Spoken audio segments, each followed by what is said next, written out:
When people criticise Jethro Tull's 1973 album, A Passion Play, they often refer to the Hare Who Lost His Spectacles, which on the original vinyl closed side 1 and concludes on side 2. So why did the band include it, this little piece of whimsy, as it has nothing to do with the concept of a passion play, which follows the journey of a recently deceased man, Ronnie Pilgrim, and his journey in the afterlife? Well, I have a couple of theories. In medieval passion plays, the interludes were often of a comic nature, a break from the seriousness and gravity of the main production. And remember, Tull's album was presented as a stage play at the mythical Linwell Theatre, and it all came complete with its own programme. There was a rush along the Fulham Road.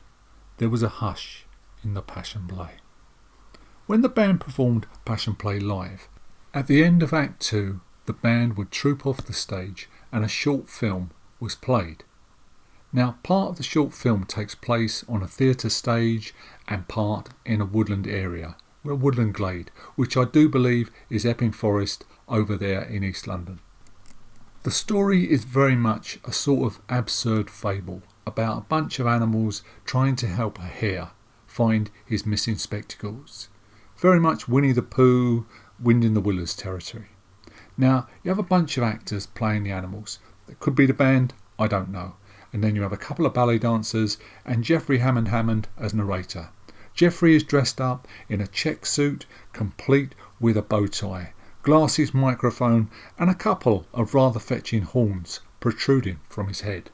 Of the imagery portrayed in the film, is it pagan? Does this mean this? Does that mean that? It goes on and on and on. But my thoughts are this: if there is a moral to this fable, don't get involved in someone else's business unless you are specifically asked to. Because you have all these animals telling Hare he should do this, he should do that, without knowing the full facts. You see, Hare doesn't care. The lost spectacles are his own affair, and after all, he does have a spare pair. But this is why I think they included it. Remember, at the time, 1972, 1973, Tull were very much into Monty Python and that surreal, bizarre humour. Just witness the Passion Day programme, or the Thick as a Brick newspaper, or even the Thick as a Brick tour. All had moments of that bizarre Python humour. Jeffrey even adopts that exaggerated Lancashire accent that the Python's Michael Palin would kind of drop into from time to time. Around 1972, the Pythons did a sketch sending up Alan Wicker, the BBC's travel documentary maker. The sketch revolves around Alan being on an island, a tropical island, but the island is populated only by other Alan Wickers, and they are all desperate for people to interview, so they end up interviewing themselves. Some of the great qualities that Jeffrey Hammond brought into Tull in the 1970s was that surreal humour, that lightness, part of which made Tull such a great band live back then. And we've got to remember, back in the early days, 1967, 1968, when Tull performed in London, sitting right at the back of the audience, reading the daily paper and supping a pint, completely oblivious to what was going on the stage, or seemingly completely oblivious.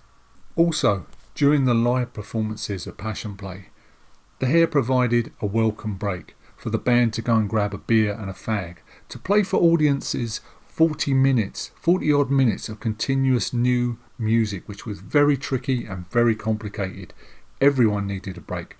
Remember, the 1972 performances of Thick as a Brick, the Thick as a Brick tour, after a while the band included breaks. Jeffrey would read the local weather, all kinds of comical interludes.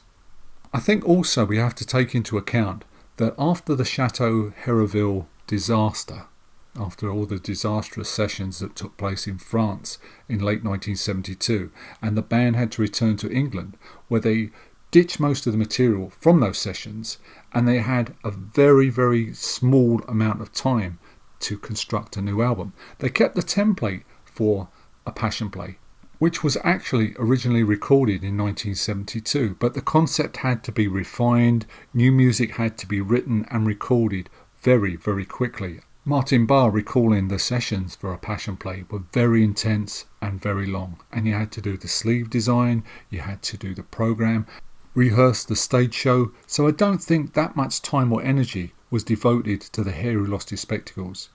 So, was it a piece of whimsical nonsense or something more serious? I'd love to know what you think.